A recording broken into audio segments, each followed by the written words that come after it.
नमस्कार दर्शकों, आज हम आपके सामने एक बार फिर नितिन दास मदनपति पंथी के अज्ञान का पर्दाफाश करने जा रहे हैं। तो चलिए बिना किसी देरी के शुरू करते हैं। सबसे पहले जान लेते हैं नितिन दास जी के विचार। मेरा नाम नितिन दास है।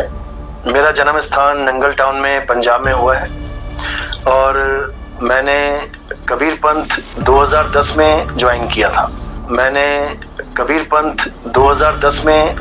था। तो शिशुपाल जी कह रहे हैं कि आप सब नकली हो, सच्चा ज्ञान तो सिर्फ रामपाल जी के पास है। अच्छा, बहुत बढ़िया। चलो आप एक बात बताओ, छोटा सा सवाल है आपसे। आप कहते हैं कि कबीर साहब का नाम कबीर है, जो आपका सार नाम है, जो सतनाम के साथ फिट करके दिया जाता है, ओम सोहम सत्य कबीर। तो आप सत्य कबीर जो जपवाते हो, आप कहते हो ये कबीर साहब का यथार्थ नाम है, और जब सार शब्द की बात आती है तो आप उसी नाम को, उसी यथार्थ नाम को बदल देते हो, उसमें आका डंडा लगा देते हो, फिर आपका सार शब्द बन जाता है ओम सोहम सत्य कबीरा। तो उनको चारों युगों में अलग अलग नाम रख के आने की जरूरत क्या थी? क्या ओम सोहम सत्य कबीर ही उनका नाम है? ओम सोहम सत्य सुकृत उनका नाम नहीं हो सकता? या ओम सोहम सत्य मुनिंदर नाम नहीं हो सकता? या ओम सोहम सत्य करुणामय नाम नहीं हो सकता? बुद्धि लगाओ, विवेक लगाओ। और आप कहते हो कि उनका नाम कबीर है, ठीक है। आप मुझे यह बताओ, जब 52 अक्षरों की उत्पत्ति नहीं हुई थी, जब कोई भी इंसान अक्षर नहीं बोलता था, तब ये का बी रा, ये अक्षर कहां थे? ये अक्षर कहां थे? और आपने अनुराग सागर पढ़ी है, कबीर सागर पढ़ी है, आपने देखा पूरी सृष्टि कैसे बनी है? परमात्मा के द्वारा। और परमात्मा के साथ वहां जो वार्तालाप हो रही है वो हिंदी में हो रही है। हिंदी में भी नहीं बल्कि और खड़ी बोली में हो रही है। कबीर साहब खड़ी बोली में लिखवाए हैं ये पूरा ग्रंथ। तो मुझे ये बता दें कि जब परमात्मा ने एक भाषा का विस्तार किया तो ये बाकी भाषाएं कहां से आ गई? ये जर्मन, चाइनीज, ये पुर्तगीज, ये स्पेनिश, ये सब भाषाएं कहां से आ गई? इनको कौन से परमात्मा ने पैदा कर दिया जो ये जापानी बोलने लग गए? क्योंकि सारी सृष्टि तो भाई परमात्मा से पैदा हुई ना। कबीर सागर के अनुसार देखोगे तो उसके बाद ब्रह्मा विष्णु महेश जी हुए। ब्रह्मा विष्णु महेश कभी स्पेनिश ना बोले, ब्रह्मा विष्णु महेश कभी फ्रेंच ना बोले, जर्मन ना बोले, और उन्हीं से सब पैदा हो रहे हैं, तो उनके ही सारे बच्चे हुए। तो ये बच्चे इतनी सारी भाषाएं कैसे बोलने लग गए? आप अपने घर का हिसाब लगा लो। आपके पापा, आपके दादा, परदादा, लकड़दादा, अकड़दादा, जितने भी दादा थे, जो भाषा वो बोलते थे वही आज आप बोल रहे हो अपने घर में, या आपने कोई नई भाषा का उद्घाटन कर दिया? पहले तो ये समझ लो, पहले तो इसको समझ लो, ये भाषाएं कहां से आ गई? जब तक तुम्हें यही नहीं पता कि ये भाषा कहां से आ गई, तुम क्या मंत्र जप रहे हो? नितिन जी, आपका कहना है कि शिशुपाल जी ने आपको अज्ञानी क्यों कहा? तो शिशुपाल जी कह रहे हैं कि आप सब नकली हो, सच्चा ज्ञान तो सिर्फ रामपाल जी के पास है। दरअसल श्रीमान नितिन जी, आप अपने को कबीर पंथी मानते हैं, परंतु कबीर जी के द्वारा दिए ज्ञान को जो कबीर सागर में संत धर्मदास जी ने लिखा है उसमें दोष देखते हैं। इसलिए शिशुपाल जी ने आपको अज्ञानी कहा है। नितिन दास जी रट लगाते हैं कि जब सृष्टि रची गई, वह जिस समय काल से कबीर जी की वार्ता हो रही थी, तब 52 अक्षर नहीं थे, तब भाषा कहां से आ गई? नितिन दास जी, आपको इतना ज्ञान नहीं कि जो परमात्मा सृष्टि की उत्पत्ति कर सकता है, तो क्या वह भाषा उत्पन्न नहीं कर सकता? जबकि नितिन दास जी, आप खुद सारी अज्ञान भरी बातें 52 अक्षर में ही कर रहे हो। यहाँ तक कि आप अपने शिष्यों को 52 अक्षर में आने वाले नाम जाप जपने के लिए भी देते हो। जो नाम दीक्षा लेने वाले हैं वो हाथ खड़ा करें। प्रथम दीक्षा वाले, प्रथम दीक्षा में हमारे यहाँ भी देखो पहले 52 अक्षरी नाम दिया जाता है। प्रथम दीक्षा में हमारे यहाँ भी देखो पहले 52 अक्षरी नाम दिया जाता है। तो क्या नाम जपने आपने? बोलो जय गुरु, जय बंदी छोड़, जय साहेब सतनाम साहिब बंदगी। जय गुरु, जय बंदी छोड़, जय साहेब सतनाम साहिब बंदगी।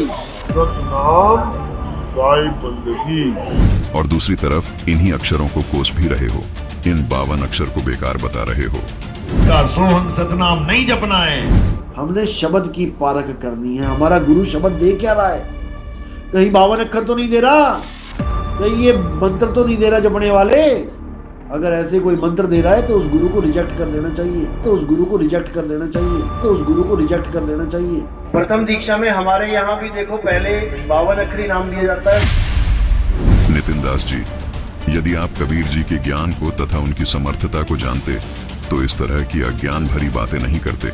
नितिन दास जी 52 अक्षर को मिथ्या मानते हैं तथा सारनाम सार शब्द जो संत रामपाल जी देते हैं उनको गलत बताते हैं, जबकि संत रामपाल जी जो नाम जाप देते हैं उन्होंने उन मंत्रों को प्रमाणित महान संतों की वाणी से दिखाया है, जिनको परमात्मा कबीर जी मिले थे, जिनको नितिन दास भी प्रमाणित मानते हैं। पूरे संसार को ज्ञान देने वाला कबीर है। बेई नदी पे कौन मिला था बाबा नानक को? सब कह रहे हैं परमात्मा मिले, पर अरे वो था कौन? कबीर साहब थे वो बेई नदी पे।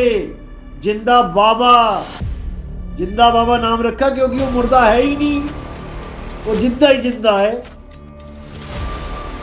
गरीबदास जी को कौन मिले अभी 250 साल पहले? कबीर साहब। धर्मदास जी को कौन मिले? कबीर साहब।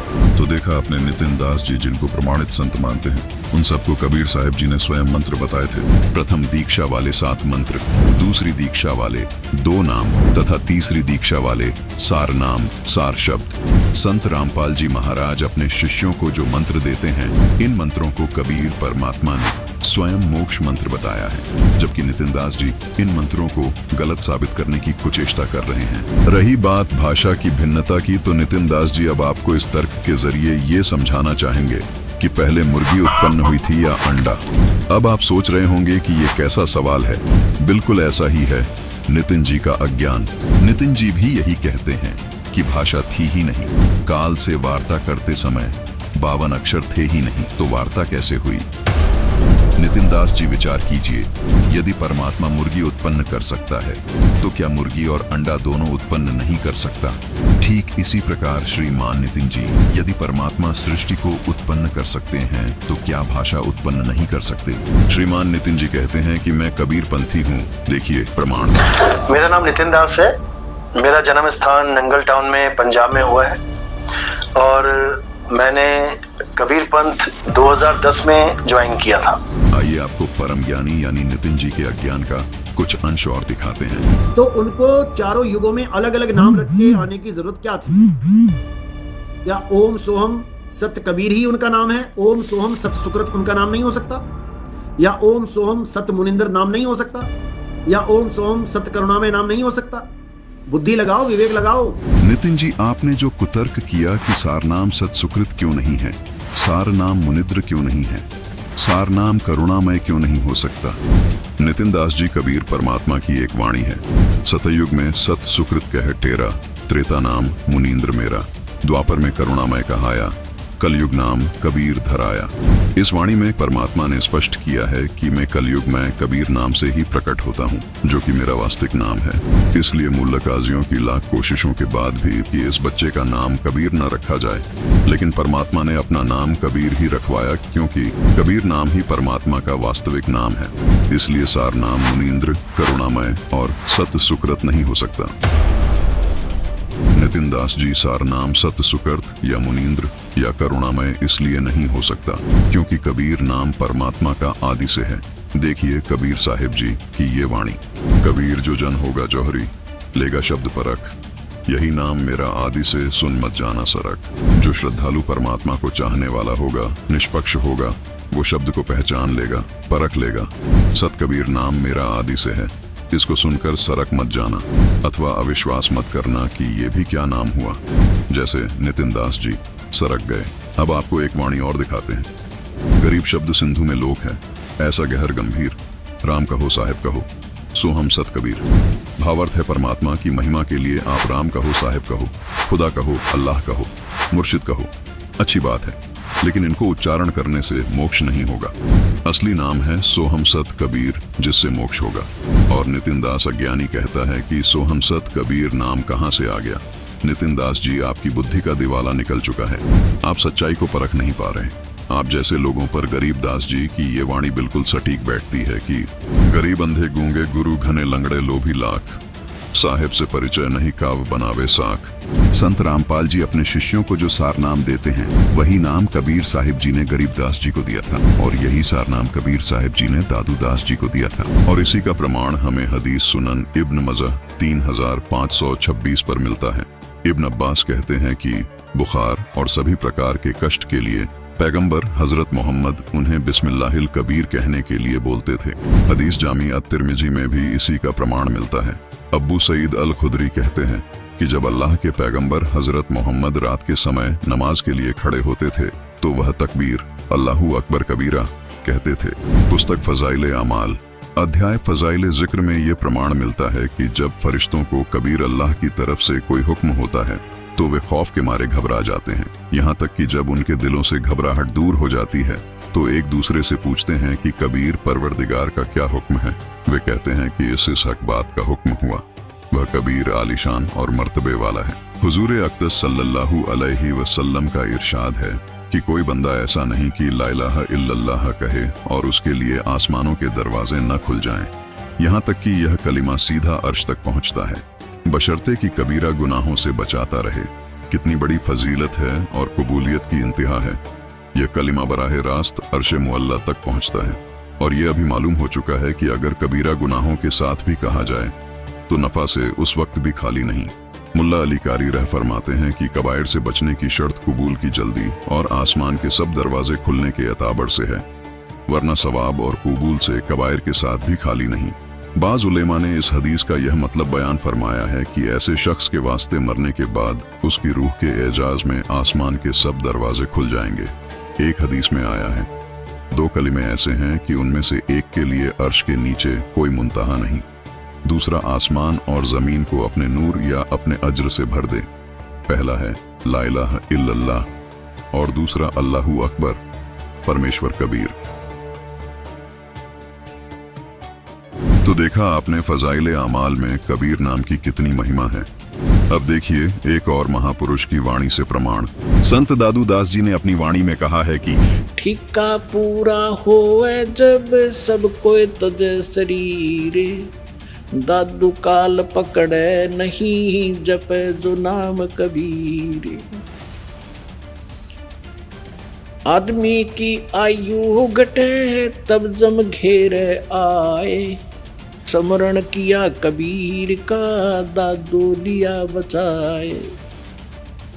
मेट दिए अपराध सब आए मिले छन माही, दादू संग ले गए कबीर चरण की छाई। दादू अंतर्गत सदा छिन छिन सुमरण ध्याने, वारू नाम कबीर पर पल पल मेरे प्राणे। सुन सुन साख कबीर की यूं काल नवावे माथे, धन धन तीनों लोक में दादू जोड़े हाथ।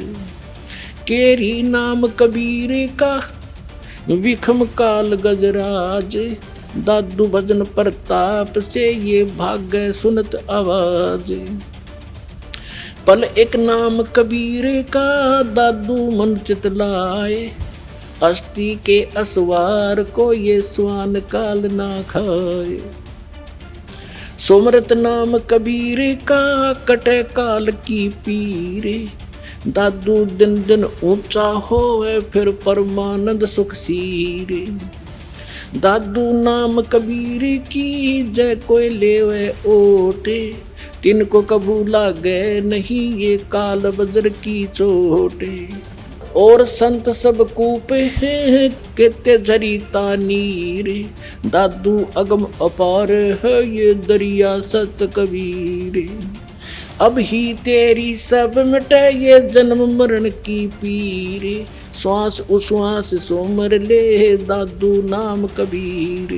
दादू नाम कबीर का सुन के कांपे काले, नाम भरोसे जो चले होए नवा का वाले। जिनमो को निज नाम दिया सोए सतगुर हमारे, दादू दूसरा कोई नहीं ये कबीर सिरजनहारे।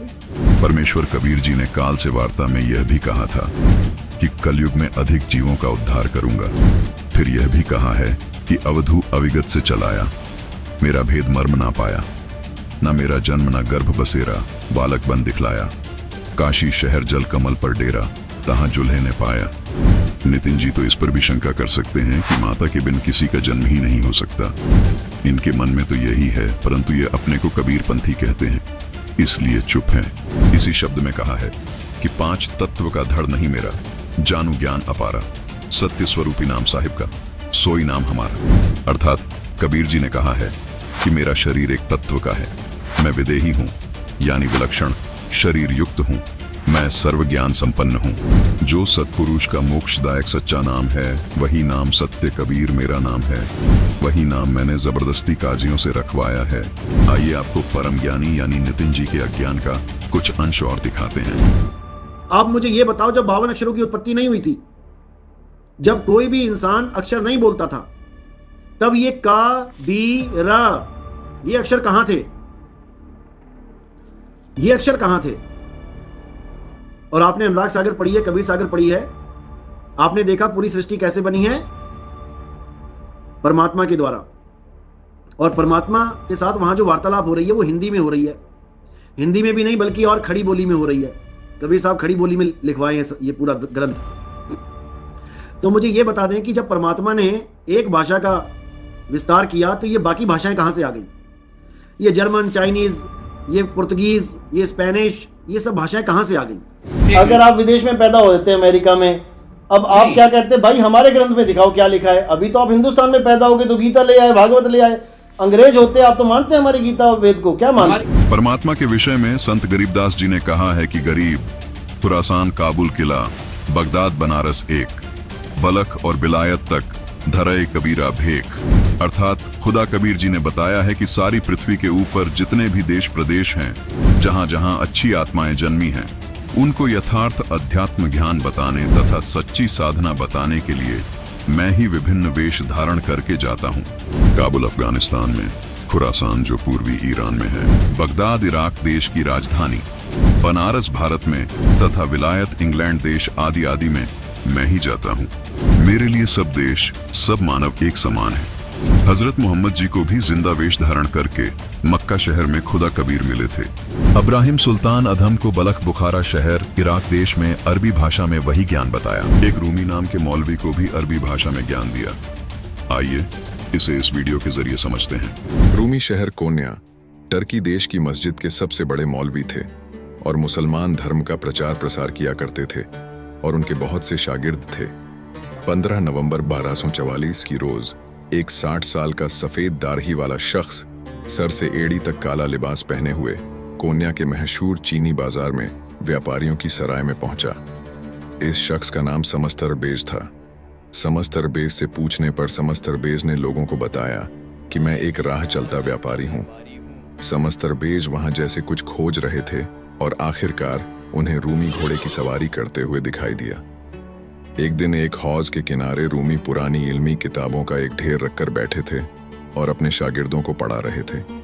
समस्तरबेज वहां से गुजरे और उन किताबों के ढेर की तरफ इशारा करते हुए रूमी से पूछने लगे, ये क्या है? रूमी ने व्यंग्यपूर्वक उत्तर दिया, बाबा ये वो है जो तू नहीं जानता। ये सुनकर समस्तरबेज ने उन किताबों को हौज में धक्का दे दिया। ये देखकर रूमी आग बबूला हो गए और कहा, हे बदबख्त, ये तूने क्या किया? क्या तू जानता है ये किताबें कितनी कीमती थीं?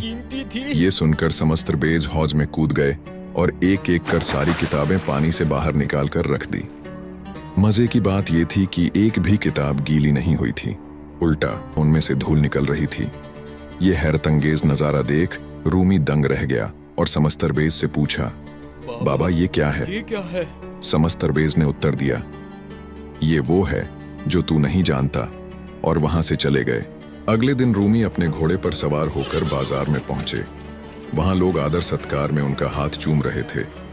तब अचानक समस्तरबेज वहां पहुंचे और रूमी के घोड़े की लगाम पकड़कर खींच ली। रूमी पहचान गया कि ये तो वही बाबा है। रूमी भी उनसे मिलना चाह रहे थे। बाबा ने कहा कि रूमी एक मसला है, मुझे ये बताओ कि मोहम्मद बड़ा या बायाजिद बस्तामी बड़ा? रूमी ने कहा, ये तो बच्चा भी जानता है, मोहम्मद बड़ा है। बाबा ने कहा, अगर मोहम्मद बड़ा है तो उसने ये क्यों कहा कि हे अल्लाह, मैं तुझे नहीं जानता, तू कौन है? और बायाजिद बस्तामी ने ये क्यों कहा कि हे अल्लाह, तू पाक है, तू बादशाहों का बादशाह है और तेरी बड़ी शान है। दोनों के बीच काफी लंबी चर्चा होती है और बाबा के तर्क सुनकर रूमी बेहोश होकर घोड़े से नीचे गिर जाता है। रूमी की आंखें खुली तो अपना सिर बाबा की गोद में पाया। बाबा रूमी को लेकर शहर से दूर चले जाते हैं।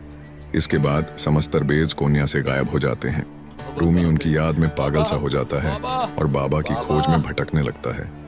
1 वर्ष बाद रूमी को किसी से पता लगता है कि समस्तरबेज को दमिश्क में देखा गया है।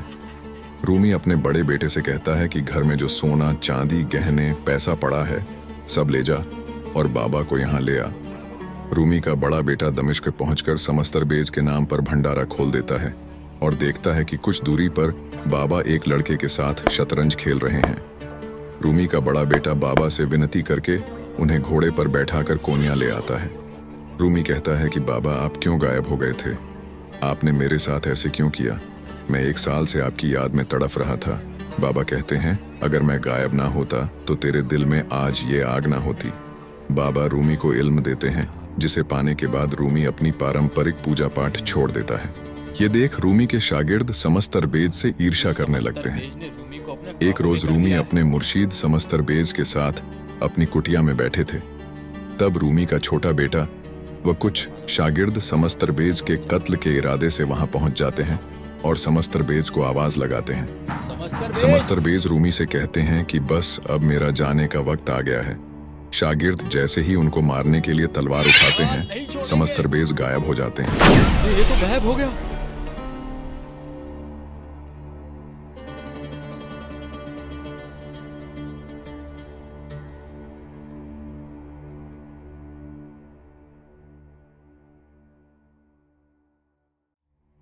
रूमी विश्व के जाने माने कवि हैं और कबीर साहिब जी के बाद दूसरे नंबर पर आते हैं। पश्चिमी देशों में रूमी काफी मशहूर हैं। रूमी की कविताएं अमेरिका में सबसे ज्यादा बिकती हैं। रूमी की रचनाएं मनसनवी और दीवाने कबीर को मौलाना संग्रहालय कोन्या तुर्की में रखा गया है। रूमी की मजार कोन्या तुर्की में स्थित है। उसी के साथ रूमी के मुर्शीद समस्तरबेज की भी कृत्रिम कब्र बनी हुई है। हर साल पूरे विश्व से लाखों लोग रूमी की मजार का सजदा करने जाते हैं और हैरत की बात यह है कि मुसलमानों से ज्यादा गैर मुसलमान जाते हैं। वास्तव में अल खिज्र उर्फ अल कबीर ही समस्तरबेज की भूमिका निभा रहे थे। कबीर साहिब जी अपने सिद्धांत अनुसार पाक आत्माओं को मिलते हैं, जिनमें गरीब दास, मुलुक दास, दादू दास, धर्मदास शामिल है। रूमी को भी समस्तरबेज के रूप में कबीर साहिब ही मिले थे और उनकी आन उपासना छुड़वाकर उन्हें सच्चे अल्लाह की इबादत पर लगाया था, जिसका जिक्र हमें रूमी की लिखी किताब दीवाने कबीर में देखने को मिलता है।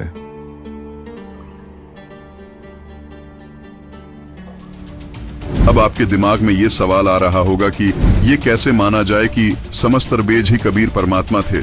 आइए इस पर नजर डालते हैं। कबीर परमात्मा अपने विधान अनुसार अच्छी आत्मा को मिलते हैं, जैसे रूमी को मिले। ऐसे ही कबीर परमात्मा जिंदा बाबा के रूप में संत गरीबदास जी को मिले और सारा ज्ञान उनके अंदर डाल दिया। उनको दिव्य दृष्टि दी, जिससे उनको भूतकाल में घटी घटनाएं तथा भविष्य में घटित होने वाली घटनाएं पता चली। गरीबदास जी ने जो वाणियां बोली, वो सभी वाणियां कबीर साहिब जी ने ही उनके अंदर फीड की थी। गरीबदास जी ने अपनी वाणी में कहा है कि गरीब सदगुरु समस्तरबेज को बाटी धरिया हाथ, सूरज को सेकी जहां, तेज पुंज का गात। इस वाणी में संत गरीबदास जी कबीर साहिब जी को सदगुरु कहकर संबोधित कर रहे हैं। वे कह रहे हैं कि कबीर परमात्मा जो समस्तरबेज के रूप में भूमिका निभा रहे थे, उन्होंने मुल्तान शहर में सूरज को अपने पास बुलाकर रोटी सेकी थी। पूरा मुल्तान शहर भट्टी बन गया था। इसका इतिहास गवाह है। नितिन दास जी, आप जो बातें कर रहे हो कि इतनी सारी भाषा कहाँ से आ गई, फ्रेंच कहाँ से आ गई, जर्मन कहाँ से आ गई, आपको इतना भी ज्ञान नहीं कि यही कालजाल है, क्योंकि जितनी ज्यादा भाषा होंगी, जीवों को ये समझाना उतना ही मुश्किल होगा कि कबीर भगवान है। आप जो बात कह रहे हैं कि जब काल की और कबीर परमात्मा की वार्ता हुई थी तो उस समय 52 अक्षर वाली भाषा कहाँ से आ गई? पूर्ण परमात्मा कबीर जी को हर भाषा का ज्ञान है। जो नीचे से गए हुए जीव काल की तप्त शिला पर जल रहे थे, वो जीव 52 अक्षर वाली भाषा जानते थे, इसलिए कबीर साहिब जी ने उनसे 52 अक्षर वाली भाषा में बात की, उनको उन्हीं की भाषा में समझाया। वही भाषा जब काल से वार्ता हुई तब प्रयोग की तथा धर्मदास जी से भी वही भाषा लिपिबद्ध करवाई, ताकि सभी जीव इस तत्व ज्ञान को समझ सके, क्योंकि 52 अक्षर वाली संस्कृत भाषा जीव समझ नहीं सके। नितिन दास जी, शायद आपको पता न हो, वर्तमान में वैज्ञानिकों ने ऐसे उपकरण बना लिए हैं कि मनुष्य चाहे किसी भी भाषा में बोले, उस भाषा को मनुष्य अपनी भाषा में सुन व समझ सकते हैं। नितिन जी, थोड़ा विचार कीजिए, क्या परमात्मा कबीर जी इंसानों से भी गया गुजरा है जो विभिन्न भाषा नहीं जानता होगा? आप भले ही अपने आप को कबीरपंथी कहते हैं, लेकिन आपका ज्ञान ये सिद्ध करता है कि आपको कबीर परमात्मा के ज्ञान का कक्खा भी नहीं पता, न उनकी महिमा से आप परिचित हैं। नितिन दास जी, अगर आप सच में कबीरपंथी हैं तो आपको ये विश्वास होना चाहिए कि कबीर परमात्मा के लिए कुछ भी कार्य असंभव नहीं है। आपने अपनी अज्ञानतावश ये कहा कि कबीर साहिब ने जो ज्ञान धर्मदास जी को दिया वो खड़ी बोली में दिया। क्या काल और कबीर परमात्मा की वार्ता खड़ी बोली में हुई थी? ये कैसे संभव है? शायद आप इसी आधार पर सृष्टि रचना आदि को भी सिर्फ एक कहानी मानते हैं। यहाँ आपको थोड़ा विचार करना चाहिए। कबीर परमात्मा ने अपने ज्ञान को साधारण और सरल भाषा में सब जीवों तक पहुंचाने के लिए अलग अलग भाषाओं में, अलग अलग रूपों में, अलग अलग देशों में प्रकट होकर उनको उन्हीं की भाषा में समझाया। और रही बात तप्तशीला पर कबीर साहिब जी ने किस भाषा में बात की जो सबको समझ आ गई, तो नितिन दास जी, ये आपकी अज्ञानता का ही प्रमाण है। इस दौर में आप इतनी हास्यास्पद बात कर रहे हैं। आज के समय में तो इस बात को समझना बहुत ही आसान है। अगर एक स्थान पर कितनी ही भाषाओं के लोग बैठे हों, आप किसी भी भाषा में बोलेंगे तो भी अलग अलग भाषाओं के बैठे हुए लोगों के पास वो बिल्कुल साधारण और सरल उन्हीं की भाषा में ट्रांसलेट होकर पहुंच जाएगी। और ये उपकरण तो मानव निर्मित है। जिसने पूरी सृष्टि की रचना की है, उसको किसी उपकरण की भी जरूरत ही नहीं है। वो जो भी बोलेंगे उसे हमें हमारी भाषा में समझा सकते हैं। जैसे हजरत मोहम्मद जी को अरबी भाषा में समझाया, हजरत मूसा जी को हिब्रू भाषा में समझाया, नानक जी को पंजाबी भाषा में समझाया, फारसी भाषा में सिकंदर को समझाया, गरीब दास जी को हरियाणा की खड़ी भाषा में समझाया, और आज वही कबीर परमात्मा संत रामपाल जी महाराज के रूप में लीला कर रहे हैं। कबीर परमात्मा ने अपने ज्ञान को हिंदी, इंग्लिश, अरबी, उर्दू सभी भाषाओं में समझाया है। और नितिन दास जी, शायद कुछ भाषाएं ऐसी भी होंगी जिनका आपने नाम भी नहीं सुना होगा। वो भाषाएं भी परमात्मा जानते हैं। महाभारत के युद्ध के दौरान टटीरी के अंडों की रक्षा की, टटीरी की पुकार जिस भी भाषा में थी उसको भी कबीर परमात्मा ने समझ लिया और उसकी रक्षा की। परमात्मा की महिमा इस भाषा के आदान प्रदान से बहुत ऊपर है, लेकिन आप अपने अहंकार और अज्ञानवश कबीर परमात्मा की महिमा को ही नकार रहे हो, वो भी केवल अपने अज्ञान को ऊपर रखने के लिए। नितिन जी, आप अपने अहंकार को त्याग कर पूर्ण संत रामपाल जी महाराज के सत्संग प्रवचन बिना किसी पक्षपात के सुने। उम्मीद है आपको सही और गलत में भेद समझ आ जाएगा। नितिन दास जी अभी आपको एक अनुभव सुनाते हैं, जिसको सुनकर शायद आपका अज्ञान रूपी अंधेरा दूर हो जाए और आपको संत रामपाल जी महाराज के सत ज्ञान का पता चल सके, क्योंकि ये श्रद्धालु भी आपकी तरह ही अज्ञान रूपी अंधेरे में था। सुनिए ये अनुभव। नमस्कार सर। नमस्कार सर, क्या नाम है आपका? हरिवंश राय मधुकर। सर, आप कहाँ से आए हैं? हम बिहार वैशाली जिले से कटहरा ग्राम से आए। सर, आप क्या काम करते हैं? हम तो ऐसे कलाकार थे। आकाशवाणी पटना रेडियो स्टेशन से लोकगीत गाते थे, दूरदर्शन से भी हम लोकगीत गाते रहे हैं। अभी इन दिनों हम अध्यात्म से जुड़ गए, तब से ही हम गाना बजाना छोड़ दिया। सर, संत रामपाल जी महाराज जी से नाम दीक्षा लेने से पहले आप क्या भक्ति साधना करते थे? हम अध्यात्म से जुड़े हुए थे और प्रभु परमात्मा के पाने की चेष्टा से, लगन से मैं कई मत पथ में गया, जहाँ हमको इस जिज्ञासा से गए कि हमको प्रभु परमात्मा की जानकारी होगी। और इस कारण से मैंने रामानंद स्वामी के पथ में, वो देहात में चलने वाले बचन वंश कबीरपंथी में और आर्य समाज में, या वो बाल जोगेश्वर जी में, सतपाल जी में, ठाकुर अनुकूल चंद जी के सत्संग में और प्रजापिता ब्रह्मा कुमारी के सत्संग में, कई स्थानों पर हम लगभग 13 मिशन में घूमे परमात्मा के दर्शन के लिए।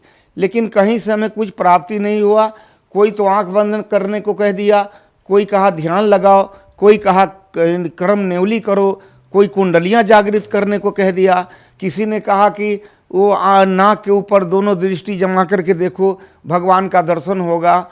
बहुत हम परेशान में पड़ गए, देखा कि हर जगह वही बात है, ठगी की बात हो रही है। तब हमें कान में एक शब्द मिला निरंकारी मिशन का। जो निरंकारी मिशन 1992 में बहुत कम जत्थे में था, और उस समय जब हमारे ध्यान में यह आया निरंकारी मिशन, तो उसमें हमने जाकर के ज्वाइन किया। ज्वाइन करने के बाद में हमें जो ज्ञान दिया गया, कहा गया कि यहाँ प्रभु परमात्मा का दर्शन होता है, और इसी जिज्ञासा से हम उनके पास जाकर के बैठ गए। पहले तो उन्होंने 5 प्रण कराया और कहा कि ये 5 प्रण के बाद प्रकृति का वो नाम गिनाया, सूरज चांद सितारे ये सब भगवान नहीं है, और ये तन मन धन सब परमात्मा का है। और उसके बाद उन्होंने परमात्मा का दर्शन बताया, कहा कि धरती से आसमान तक जो ये खलिया जगह देख रहे हो, ये खाली जगह है, इसी को निरंकार कहते हैं। यही तो निरंकार है, यही ब्रह्म है, और इसको जो जान जाता है वो ब्रह्मन हो जाता है। ब्रह्म जानाति ब्रह्मना, ये जो वेद में लिखा हुआ है, शास्त्र में लिखा यही है। गीता में भी कहा गया है कि ये इसको कोई औजार नहीं काट सकता, बताओ खलिया को कौन काटेगा, ये बम इसको कौन मारेगा, ये किसी तरह से नाश नहीं होता है, यही परमात्मा है। और इसी को मैं सच्चा मान करके इसकी भक्ति करने लगा। और सन 1992 में मैंने 27/12/92 को ज्ञान लिया था, और 24 साल तक इस भक्ति में लगा रहा।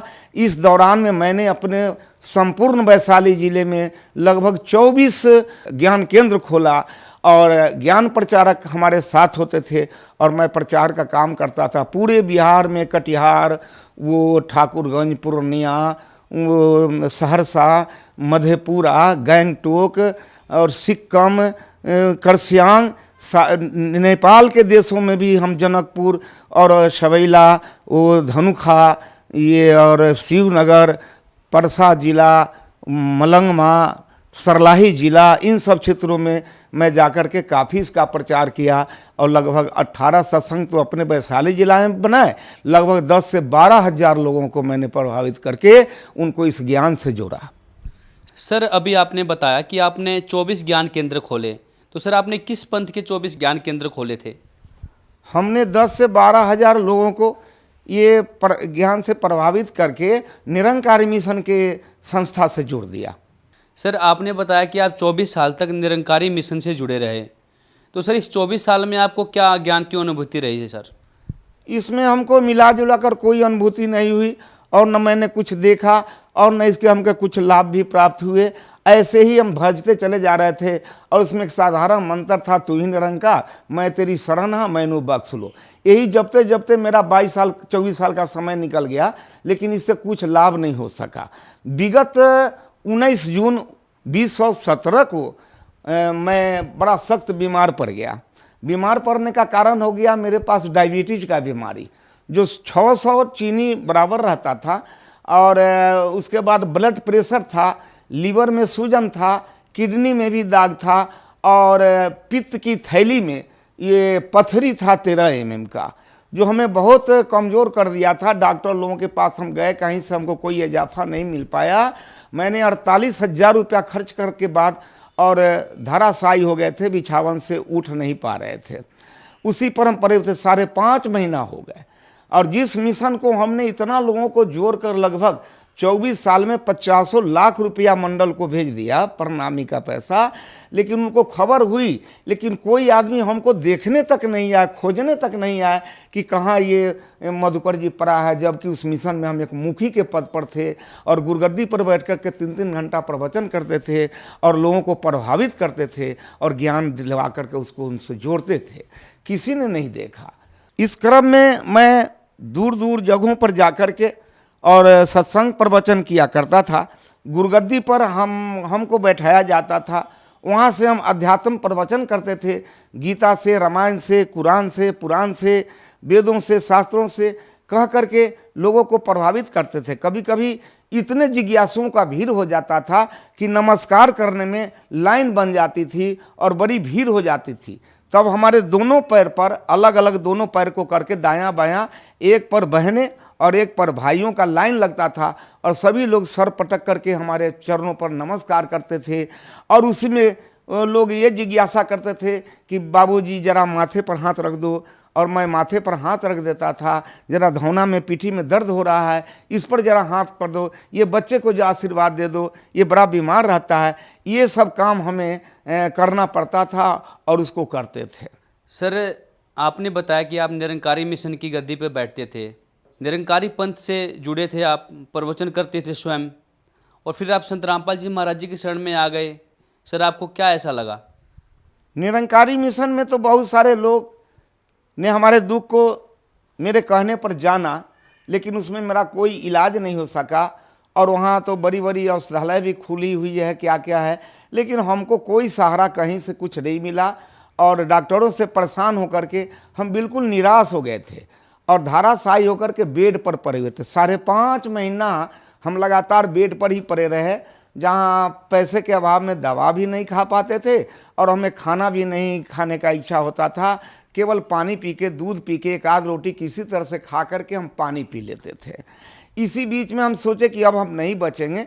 एक साथी मेरा पंजाब रहता है, वो जब लौट के घर गया तो हमसे भेंट करने गया। जाने के बाद कहा कि आपने कैसी हालत बना ली, बताइए, भगवान का भक्ति करते हैं, ये हालत आपका बन गया है, तो ये कैसे हो गया? हमने कि ऐसे ही हो गया, अब हम क्या करें। तो उन्होंने एक किताब हमको दिया पढ़ने के लिए, और वो किताब का नाम था ज्ञान गंगा। ज्ञान गंगा किताब हम पढ़ने के काबिल भी नहीं थे, इतने कमज़ोर हो गए थे। मैंने कहा कि हम किताब तो नहीं पढ़ सकते, ज़रा तुम ही पढ़ के सुनाओ तो अच्छा रहेगा। तो वो 3 रोज आकर के हमको किताब का कहीं कहीं का कोई चैप्टर पढ़ के सुनाया। हमको बहुत अच्छा लगा।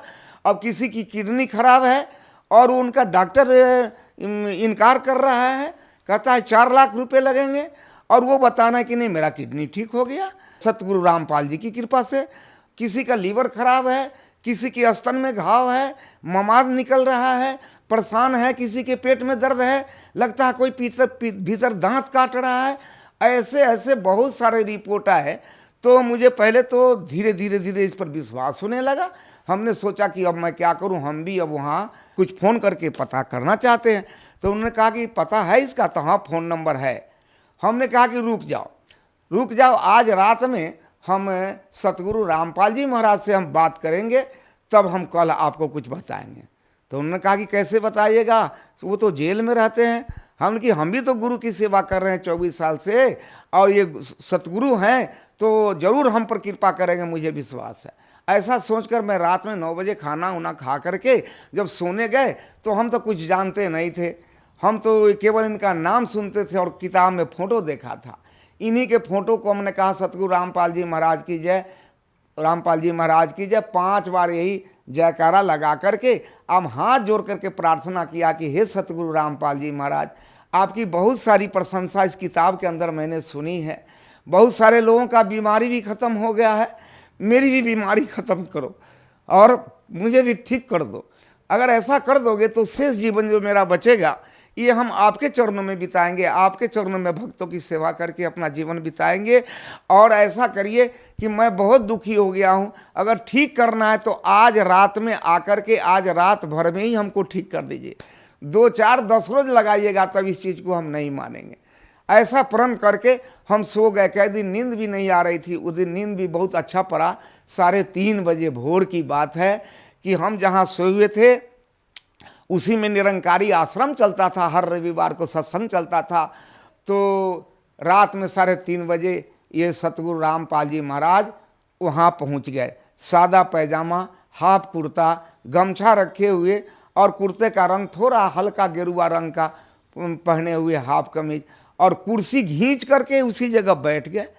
कुर्सी के खींचने का आवाज़ हमको कान में मिला और तब आवाज़ सुन करके हमारी आँख खुल गई। हम देखते हैं कि अरे कुर्सी कौन खींचा। देखते हैं कि सामने में सतगुरु रामपाल जी महाराज बैठे हैं, जैसे वो बैठते हैं उसी तरह से एक पैर पर दूसरा पैर रख करके दोनों हाथ एक साथ करके, लगता है जैसे कोई मंत्र कर रहे हो या कुछ कर रहे हो, बैठे हुए हैं। मैंने सोचा कि मैं स्वप्न देख रहा हूँ कि वास्तव में जागृत अवस्था में हूँ, ये समझ में नहीं आया और मैं उनके चरणों में जाकर के नमस्कार किया। फिर उन्होंने पूछा बड़े प्यार से कि बेटे क्यों बुलाए हो हमको। हमने कहा कि दास तो सब 9 बजे रात में ही सब बात आपके चरणों में रख के सो गया है। आप तो अंतर्जामी भी हैं, आप यहाँ आ भी गए, अब हमसे क्या पूछ रहे हैं कि क्या बोला? तो नहीं, तुम ये बोला कि हमको ठीक करना है तो रात भर में ठीक कर दीजिए, और नहीं तो 2-4 रोज में करेंगे तो हम नहीं मानेंगे। हम कि जी सरकार ऐसा तो दास बोला है, अब मरता क्या ना करता, बीमारी को तो लाजिम है अच्छा होने का, इसकी तत्परता में हम आपके सामने ऐसा बोला है। हो सकता है गलती ही हो गई है, तो आप पिता तुल्य हैं, पिता है ही, आप हमारे माफ़ी करके और हमको ठीक कर दीजिए। हम तो फिर भी यही कहेंगे। हंसने लगे, कहे कि बेटे तुम्हारे सर पर बहुत सारे भार हैं, बहुत सारे बोझ लाद लिया तुम, ये बताओ तुम्हारे चरणों में कितने आदमी का सर गिरा है? हमने कहा इसकी कोई गिनती नहीं है, अनगिनत है। वो 50,000 लाखों लोग इस पर माथा पटके होंगे, इस चरण पर, इसका कोई ठिकाना नहीं है। अब बताओ इतने दिन का जटिल बीमारी तुम कहता रात भर में ठीक कर दो, ठीक तो हो जाओगे। तू नाम दीक्षा ले ले, भक्ति कर, मर्यादा में रह, तू ठीक हो जाएगा। और मेरे पास आ गया तो मैं कुछ होने वाला नहीं, घबराओ नहीं। और ये सब पूछ करके और हमको कहे कि जब ठीक है, जब ऐसी ही बात है तो फिर कल से तू ठीक हो जाओ। ऐसा कह के हमारे सतगुरु रामपाल जी महाराज जो आकर के हमको बताए और वहाँ से चले गए। जाने का भी क्रम देखा तो अद्भुत लगा हमको, जैसे हनुमान जी एक पैर नीचे सीधा करके और एक पैर मोड़ करके और ऊपर दक्षिण की दिशा में इस तरह से उड़ गए। बहुत देर तक हम खड़ा होकर देखते रह गए, जब तक आंख से ओझल नहीं हुआ, और दक्षिण दिशा की तरफ चले गए। मैं फिर चौकी पर बैठ गया, जो 6 महीना से उठ नहीं पा रहा था, खा नहीं पा रहा था, चहल टहल नहीं पा रहा था। मैंने अपने बाजू पर बाजू रख के अंदाज किया कि मेरी क्या हालत है, तो मैं अपने में बहुत दुरुस्ती पाया, ताकत पाया, और हमको लगा कि कोई नई ताजगी आ गई। और मैं बिछावन पर से उठ करके, सामने मेरा रोड है, उसी रोड पर चला गया और 4 किलोमीटर पैदल हम चले गए, घूम करके टहल के 4 किलोमीटर चले आए। मैंने गऊओं को बांध दिया पानी डाल करके, और उसको बांध करके नादी पर खाने के लिए लगा दिए, अपना मुंह भी धो लिया और स्नान भी कर लिए। फिर पत्नी के पास आए तो हमने कहा कि, तो देख करके बोली कि क्या कर रहे हैं आप? कहीं मुंह के भरे गिर जाओगे, तुम्हारा 6 महीना से बीमारी आदमी है, कौन सा नाटक कर रहे हैं? उनकी नाटक नहीं कर रहा हूँ, हमारे पास अभी सतगुरु रामपाल जी महाराज का दर्शन हुआ, वो आए थे और आकर के हमको ठीक होने का वरदान दे दिया कि कल से तुम ठीक रहोगे, इसलिए मैं आया हूँ, आज मुझे खाना बनाकर खिलाओ। तो कहा कि जो आदमी खाना नहीं खा रहे हैं, 3 महीना से खब्बे न करते हैं, कोई चीज़ खाना देते हैं तो बिगड़ जाते हैं, गुस्सा करते हैं, अभी खाना कैसे खा लीजिएगा? हमने खिलाओ ना, हमको बहुत भूख लगी है महाराज, हम खाना खाना चाहते हैं। वो खाना बनाने लग गई, और हम उस दिन से प्रतिदिन कुछ न कुछ अच्छे ही होते जा रहे हैं, अच्छे ही होते जा रहे हैं। मैंने 13 रोज रास्ता देखा कि मैं ठीक तो हो गया हूँ, नाम दान लूँ कि नहीं लूँ, ये टेम्पोररी ठीक हुआ हूँ कि परमानेंट हो गया हूँ, ये मुझे पता नहीं चल रहा था। तो हम 13 रोज इसका इंतज़ार किया, 13 रोज बिल्कुल मैं ठीक ठाक रहा, 14वां रोज भी ठीक रहा। तब जाकर के हम, ये 2 अक्टूबर की बात है, रात की घटना है, 15 अक्टूबर को मैंने जाकर के नामदान केंद्र में, वहाँ समस्तीपुर ठारा गोपालपुर में नामदान ले लिया। जब ये ज्ञान को मैंने देखा तो मैं तो दंग हो गया।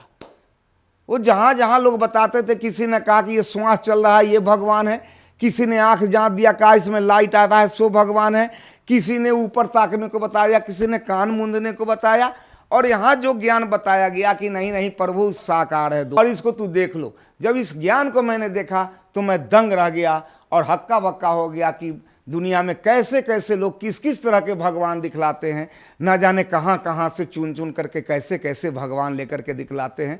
कोई नकली भगवान दिखलाते हैं, कुछ करते, सब को देखते देखते हमको यहाँ समझ में आया कि असली भगवान ये है।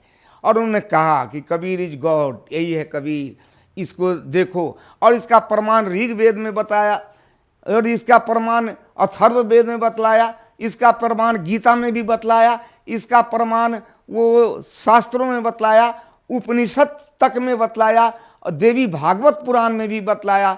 सबको समझा बुझा करके, सत्संग करा करके तब मुझे ज्ञान दिया। और ज्ञान लेने के बाद मैं बड़ा प्रसन्न हुआ। मेरे कलेजे में, ये पित्त के थैली में जो पत्थर था, वो पत्थर का दर्द कभी कभी हमको होता था। जब हम सेकेंड बार पेशी में यहाँ आए हिसार फरवरी महीने में, तो वहाँ से हम चले आए, ट्रेन में हमको वो दर्द होने लगा।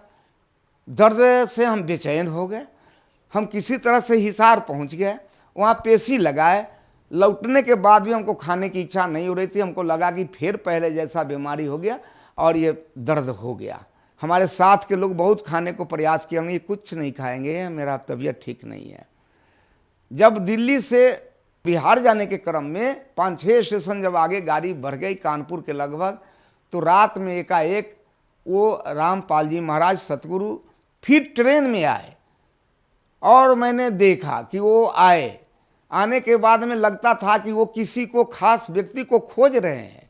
आते आते मेरे बेड के पास चले आए। सीट पर मैंने खिड़की की तरफ सिर करके सोया हुआ था, चित्त पड़ा हुआ था। वो सीधे दोनों हाथ को इस तरह से बनाए हुए आए और मेरे कलेजे में दोनों हाथ को घुसेड़ दिया। जब हाथ इसमें घुसेड़ दिए तब हम देखते हैं कि नहीं, एक खुला मड़ई में हम पड़े हुए हैं, मेरा लाश पड़ा हुआ है और उसमें से हम निकल कर 2 हाथ की दूरी पर अलग बैठे हुए हैं और मेरे लाश में ये दोनों हाथ समा दिया। वैसा वैसा वहाँ 5-6 लाश और पड़ी हुई थी, जिसको देखकर यह प्रतीत होता था कि मेरे बाद इन सब लाशों का भी ऑपरेशन होगा। दोनों हाथ निकाल करके वो ये क्या कहते हैं, शकरकंद के कच्ची काटा हुआ जैसा, बहुत थाक जैसा एक थाक निकाल करके इधर रख दिया, इधर से निकाल कर थाक इधर रख दिया और दोनों को खूब मलमल करके और उसमें से लार जैसा लस्सेदार उसमें से झाग निकाले। बोतल में पानी रखे हो तो बोतल से पानी रख के मलमल के और सबको साफ किया। जेब से रुमाल उजला निकाल करके सबको एक एक करके पोंछ को फिर थकिया करके पोंछ कर और मेरे कलेजे में बाएं साइड में फिर थकिया दिया। इधर वाला भी पोंछ कर दाहिना साइड में थकिया दिया और उंगली से ऐसा ऐसा ऐसा ऐसा करके मानो जैसे सिलाई कर दिया और सिलाई करके हाथ से इस तरह से पोंछ दिए तो वो घाव भी लगा, ख़त्म हो गया। सुबह में हम उठे, लोग पूछे कि मधुकर जी आप रात खाना नहीं खाए, आप कुछ खाओगे? हमने यहाँ खाएंगे, इच्छा है? हम लोग बहुत इच्छा है। क्या खाओगे? हम जो खिला दो, भात खिला दो, दाल खिला दो, वो रोटी सब्जी खिला दो, चिवड़ा दही के जो खिलाओगे हम खाएंगे। लोग कहने लगे कि आप कोई चीज़ खाना नहीं चाहते थे, अभी सब कुछ खाना चाह रहे हैं, ये कैसे हो गया? तो हमने कहा कि नहीं नहीं, अब जो बीमारी मेरा था ये सतगुरु रामपाल जी की कृपा से ये अब ख़त्म हो गया, हमको अब लगता है ख़त्म हो गया। तो मेरे चलते ये लोग रोहतक में गाड़ी पर से उतर गए। हमने बड़ी भूख लगी है, खिलाओ। तो रोहतक के स्टेशन पर उतर गए और हमको प्लेटफार्म पर और लोगों को छोड़कर ये लोग आश्रम में गए और वहाँ से मेरे लिए प्लेट दाल भात तरकारी सब्जी सब ले करके आए और मैंने भरपेट भोजन किया, दाल भात तरकारी सब्जी खाया। वहाँ से हमें चैन आ गई। फिर लौट करके गए तो रास्ते में ये लोग फिर पटना में दही चूड़ा भी खिलाया, भूजा भी खिलाया, सारे सामग्री को खिलाया और उस दिन से हम बिल्कुल ठीक हो गए। अब हमको लगता है कि वो दर्द भी हमको अब स्वप्न के रूप में भी कोई महसूस नहीं होता है कि दर्द हो रहा है या नहीं हो रहा है। वो लगता है अब है ही नहीं, वो पत्थर उथर सब खत्म है सतगुरु रामपाल जी महाराज की कृपा से। सर एक बात बताइए, आप 24 साल से निरंकारी मिशन से जुड़े हुए थे, यहाँ तक कि आप गुरुपद पे थे और आप वहाँ पर प्रवचन भी देते थे, लेकिन फिर आप संत रामपाल जी महाराज के शरण में आए। संत रामपाल जी महाराज जी के ज्ञान में और निरंकारी मिशन के ज्ञान में आपको क्या भिन्नता नजर आई सर? निरंकारी मिशन के ज्ञान में और ये संत रामपाल जी के महाराज के ज्ञान में बहुत अंतर आया, क्योंकि यहाँ स्पष्ट रूप से बताया जाता है और वहाँ एक मानने की बात कही जा रही है कि मानो, ये मान लो कि यही भगवान है, यही खलिया है सो भगवान है। और यहाँ जानने की बात कही जाती है कि जानो कि ये भगवान है। यहाँ दिस की बात है, यह की बात है, वहाँ दैट की बात बताई जा रही है कि वह भगवान है। अब पता नहीं वो कहाँ है, सातवां आसमान के ऊपर है या नीचे है, क्या है नहीं है, कुछ भी नहीं है। सर जो श्रद्धालु आपको देख रहे हैं और जो श्रद्धालु निरंकारी मिशन से अभी भी जुड़े हुए हैं, आप उन्हें क्या संदेश देना चाहते हैं? जैसे कि दास 24 साल अपने जीवन का मूल समय, जवानी का समय इस निरंकारी मिशन में फंस करके कहाँ कहाँ अपने पूरे बिहार के बाहर भी, नेपाल के देशों में भी जा कर के कई जगह स्थानों पर जाकर के प्रचार प्रसार किया। अपना जीवन तो गंवाया लेकिन अपनी खुद रक्षा नहीं कर सका। आप लोगों को मालूम है, अच्छी तरह आप जानते हैं कि पिछले वर्षों में निरंकारी मिशन के प्रवर्तक सम्राट मुखिया जो जिनके द्वारा ये सत्संग का कार्यक्रम चल रहा था, वो खुद ही ये डेनमार्क में 4 चक्के गाड़ी पर एक्सीडेंट होकर के मर गए। दास को बड़ा झटका लगा कि जिनके भरोसे पर मैं मोटरसाइकिल चलाता हूँ और उनका नाम लेता हूँ कि हे परमात्मा आप मेरी रक्षा करो, आप मेरी रक्षा करना, उनके नाम पर मैं खुद गाड़ी चलाता हूँ और जो गाड़ी से एक्सीडेंट करके मर गए तो मेरा क्या होगा, मेरी रक्षा कौन करेगा। और मेरे जेहन में ये बात आया कि जो स्वयं का मक्खी नहीं उड़ा सकता वो मेरा कुकुरमाची क्या उड़ा देगा। और बड़ा ठेस पहुंचा मुझे, और तब से मैं संकल्प लिया कि नहीं नहीं नहीं, इस मिशन को तो कल छोड़ना है। अभी भी हमारे जितने इसके अंदर में बैठे हुए लोग, चाहे संसारिक हों या जगत हों या भगत हों या हमारे निरंकारी मिशन के लोग हों, मैं उनसे ही प्रार्थना करूंगा कि मेरे जैसे सोचा बेचारी करके, बिना जाने बिना पहचाने झूठी बड़ाई करके अपना 24 साल का जो मैंने जीवन नाहक में बर्बाद कर दिया और बीमारी का शिकार बन गया, इसलिए हम फिर पुनः आपके श्रवण शक्ति में ये आवाज़ को पहुंचा रहे हैं कि आप नकली से बच करके असली में आकर के सतगुरु रामपाल जी के शरणों में आकर के अपना हर तरह से अपना कल्याण करें। सर आपको पूरा विश्वास है कि आपके गुरु संत रामपाल जी महाराज जेल से बाहर आएंगे, क्या निर्दोष है? पूरा विश्वास है। जब हमारे इतने बड़े बीमारी से वो हमको निकाल सकते हैं, हमारे पित्त के थैली में से पत्थर निकाल सकते हैं हाथ पेश करके बिना छुरी का। डॉक्टर कह रहे थे कि चाकू लगेगा तुम मर जाओगे, तुम तो चीनी का बीमारी है। तो जब हमको निकाल सकते हैं, हमको उठाकर खड़ा करा सकते हैं, हम कैसे समझे कि जेल में है? अगर जेल में होते तो मेरे पास मेरे बिस्तर के नज़दीक जाकर कैसे बैठ जाते, मेरी हाल कैसे पूछ लेते और कैसे कहते कि जाओ तू कल से ठीक हो जा। अगर वो जेल में होते तो कैसे निकल करके चले आते। आज मैं मोटरसाइकिल चलाता हूँ और सत्संग में जाता हूँ, हर काम मैं कर रहा हूँ उनके कृपा से। तो क्या वो बाहर आएंगे? ये बड़ी बात है। इस हमारे साथ जो घटना घटी इससे बहुत छोटी बात है। वो यहाँ आकर के ही रहेंगे और उसमें ज़्यादा दिन नहीं है, बहुत शीघ्र ही आएंगे। सर संत रामपाल जी महाराज जी से यदि कोई श्रद्धालु नाम दीक्षा लेना चाहे तो कैसे ले सकते हैं? ले सकते हैं। अभी उनके बहुत सारे चैनल चल रहे हैं, जिस चैनल पर इनका प्रोग्राम बराबर होते रहता है, शाम में होता है, दोपहर में होता है, तो आप उस पर ध्यान देंगे तो चैनल चलते हुए वो नीचे में उनका फ़ोन नंबर आता है, जहाँ जहाँ उनका आश्रम सतलोक आश्रम और उसका फ़ोन नंबर उस पर नीचे लिखा रहता है। उसी फ़ोन नंबर को आप नोट कर लीजिए और उसी फ़ोन नंबर से आप पूछ लीजिए, आपको बता दिया जाएगा कहाँ एरिया है, किस जगह रहते हैं, आपके नज़दीक में कौन सा नामदान केंद्र नज़दीक पड़ेगा। वहाँ जा कर के आप आसानी से ज्ञान ले सकते हैं, नामदान ले सकते हैं और अपने जीवन को बदल सकते हैं, अपने जीवन को सुहेला कर सकते हैं।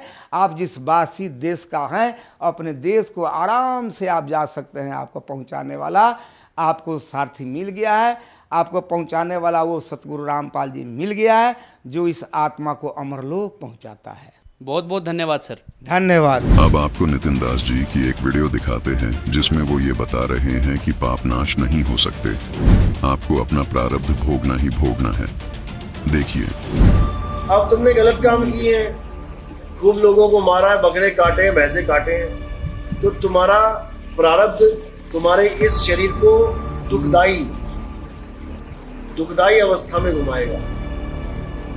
यानी उसमें लिख दिया कि तेरा पैर कटेगा, तेरा हाथ कटेगा, अंधा हो जाएगा, बीमारियां लग जाएंगी। अब ये तुम्हारा प्रारब्ध है, ये होना ही होना है। तो देखा आपने नितिन दास जी का ये मत कि पाप नाश नष्ट नहीं हो सकते, प्रारब्ध आपको भोगना ही भोगना है, ये गलत सिद्ध होता है। हरिवंश राय जी का अनुभव सुनने के बाद तो ये स्पष्ट हो जाता है कि अगर आप पूर्ण संत की शरण में हो तो आपके भारी से भारी पाप कर्म नष्ट हो जाते हैं। हरिवंश राय जी को पाप कर्मों से दुख हुआ, लेकिन जब उन्होंने पूर्ण संत रामपाल जी महाराज पर पूर्ण विश्वास किया, उनसे नाम दीक्षा ली तथा भक्ति की, तो उससे उनके पाप कर्म कटे और सुख हुआ। क्योंकि पाप कर्मों से दुख होता है और जब पाप कर्म नष्ट हो जाते हैं तो सुख हो जाता है। जैसे कांटा लगे पैर में पीड़ा होती है और जब कांटा निकल जाता है तो दर्द नहीं रहता। अभी आपको नितिन दास जी के दोहरे विचार सुनाते हैं। पहले ये वीडियो सुनिए जिसमें नितिन दास जी मानते हैं कि 3 लोक में रह रहे सभी जीव जेल में हैं, चाहे वो सरकारी जेल में हो या अपने मकान में, सभी जेल में हैं। सुनिए पहले ये वीडियो। और ये मकान भी, ये जेल ऐसी है जिसमें सरकार जेल नहीं बना रही है कमरे, सरकार ने तुम्हें क्या रखा है, अपनी अपनी जेल बनाओ।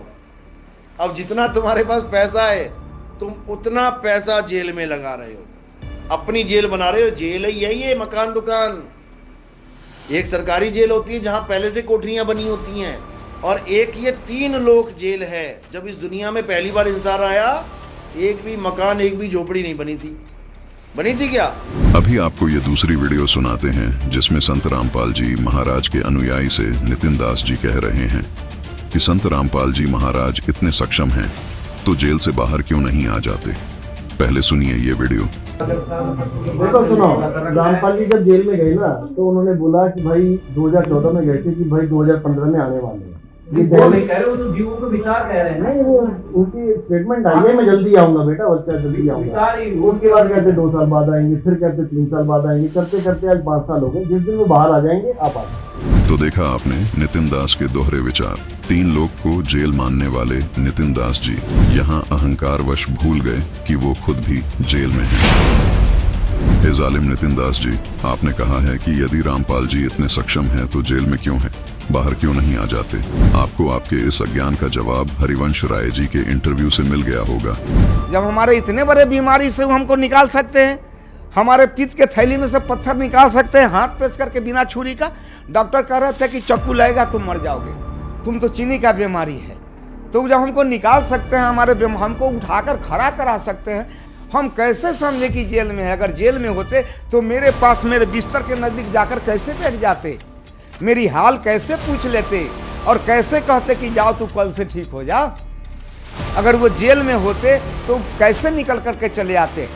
आप खुद अंदाजा लगाइए कि संत रामपाल जी जेल में हैं या जेल से बाहर हैं। संत रामपाल जी महाराज वो मंत्र देते हैं जिनसे दोनों जेलों से बाहर निकला जा सकता है। उनको तो आप रिजेक्ट कर रहे हैं। नितिन दास जी, आप कहते हैं सोहम नहीं जपना, सत कबीर नहीं जपना। ध्यान रखना नितिन दास जी, संत रामपाल जी महाराज तो सरकारी जेल से भी और काल की जेल से भी बाहर निकल जाएंगे। जैसे गरीबदास जी निकले, धर्मदास जी निकले, नानक जी निकले। नितिन दास जी, न तो आपका मंत्र ठीक और न ही ज्ञान ठीक। लेकिन अब सवाल ये है कि तेरा क्या होगा कालिया। एक दिन आपका भी यही हाल होगा जो हरिवंश राय जी का संत रामपाल जी महाराज से नाम दीक्षा लेने से पहले था। वो भी बिना अधिकारी हुए गुरु पद पर बैठे थे। इसी तरह आप भी अधिकारी नहीं हो और गुरु पद पर बैठे हो, गलत साधना करते व कराते हो, अपनी पूजा भी कराते हो और अपने चरणों पर सिर भी रखवाते हो, जैसे हरिवंश राय संत रामपाल जी महाराज से नाम दीक्षा लेने से पहले करवाते थे। आप परमात्मा स्वरूप संत रामपाल जी महाराज के भक्ति मार्ग में जो स्वयं कबीर परमात्मा ने बताया है उसमें दोष देखते हो। भोले श्रद्धालुओं का अनमोल जीवन नष्ट कर रहे हो। आपके लिए तो काल को एक अलग नरक बनाना पड़ेगा। यदि आपको अपना कल्याण करवाना है तो समय रहते संभल जाओ। हरिवंश राय की तरह संत रामपाल जी की शरण में आकर नाम दीक्षा प्राप्त करके अपना कल्याण करवाओ। यदि आप इतना सब सुनकर व देखकर भी संत रामपाल जी की शरण में नहीं आए तो आप अपना कल्याण नहीं चाहते। आप केवल मान बढ़ाई के भूखे हो। आपने जीवों का अनमोल जीवन नष्ट करने का ठेका ले रखा है। आप तो परमात्मा को मानते ही नहीं। आप केवल आत्मा में उलझे बैठे हो, जो पूरा अज्ञान है। और रही बात कि संत रामपाल जी महाराज जेल में हैं, तो कबीर परमेश्वर सारी सृष्टि के रचनहार होने के बाद भी जुलाहे की लीला कर रहे थे, झोपड़ी में रह रहे थे। कोई नहीं मान रहा था कि ये भगवान हो सकते हैं। लेकिन क्या हमारे मानने या न मानने से कबीर जी की महिमा में फर्क पड़ गया? हमारी बुद्धि कमजोर थी जो नहीं मान पाए। समर्थ कबीर ने दिखावा करने की कोई जरूरत नहीं समझी। 120 वर्ष तक झोपड़ी में रहे, जुलाहे का काम करते रहे, निर्धन होने की लीला करते रहे, शूद्र जाति में रहे, जबकि उस समय छुआछात बहुत थी। इस कारण लोगों की बुद्धि काम नहीं कर रही थी कि ये भगवान हो सकता है। ये जरूर मानते थे कि सिद्ध जरूर है और लोगों को सुख भी बहुत हो रहे थे, इसलिए कबीर जी से जुड़े हुए थे। कबीर साहब जी ने एक छोटी सी परीक्षा ली और सब छोड़कर भाग गए। गुरु विमुख हो गए, गुरुद्रोही नहीं हुए थे। कबीर साहिब जी ने 120 वर्ष तक लीला की और अंत में मगहर से सह शरीर सतलोक चले थे और ऊपर से आकाशवाणी कि देखो उठाकर चद्दर, क्या है इसके अंदर। शरीर की जगह सुगंधित फूल मिले और ऊपर देखा तो परमात्मा सह शरीर ऊपर जा रहे थे। कबीर जी उस दिन भी भगवान थे, आज भी भगवान हैं, आगे भी भगवान रहेंगे। उस समय कबीर परमात्मा के बारे में लोग कहा करते थे कि कबीर साहब तो अनपढ़ थे, शूद्र थे, न वेद शास्त्रों का ज्ञान है और जुलाहा है। नीच जाति का है। अगर ये इतना ही भगवान है तो इतनी निर्धनता में क्यों समय व्यतीत कर रहा है? क्यों झोपड़ी में रहता है? अपना महल क्यों नहीं बनवा लेता? अब समाज को तो यही बोलना था, लेकिन कबीर परमात्मा ने समाज को नहीं देखा। कबीर साहिब जी के सहशरीर सतलोक जाने के बाद हिंदू मुसलमान आपस में फुट फुट कर गले लगकर रोए, लेकिन तब तक बहुत देर हो चुकी थी। ठीक इसी प्रकार आज संत रामपाल जी महाराज के शिष्यों को लोग कहते हैं कि तुम्हारे गुरुजी संत रामपाल अगर भगवान है तो जेल में क्यों पड़े हैं, जेल से बाहर क्यों नहीं आ जाते? आपकी जानकारी के लिए बता दें कि संत रामपाल जी महाराज पहले 21 महीने जेल में रहे, अब उनको हिसार जेल में 9 साल हो गए। फिर भी संत जी के जीवन में इन सब बातों से कोई फर्क नहीं पड़ा। उन्होंने इतना समय जेल में बिताने के बाद भी बाहर लोगों को अद्वितीय लाभ दिए हैं, लोगों के लाइलाज रोग जड़ से खत्म किए हैं। जैसा कि आपने उनके भक्तों के अनुभव सुने, संत रामपाल जी महाराज ने अपने अद्भुत ज्ञान के जरिए बाहर यानी बड़ी जेल में तहलका मचा दिया है। संत रामपाल जी महाराज जेल में कुछ लीला करने गए हैं जो आम जीव की समझ के बाहर है। संत समाज को देखकर अपने उद्देश्य को नहीं बदलते, वो अपनी लीला को निरंतर करते हुए जीव कल्याण में लगे रहते हैं। जिस प्रकार कबीर परमेश्वर झोपड़ी में रहे और लाखों लोगों के कष्ट दूर किए, ठीक इसी प्रकार संत रामपाल जी छोटी जेल में लीला करते हुए बड़ी जेल में रह रहे लोगों को अद्भुत लाभ दे रहे हैं। वैसे भी अभी तो खेल जारी है, हार जीत का निर्णय होना अभी बाकी है। धन्यवाद।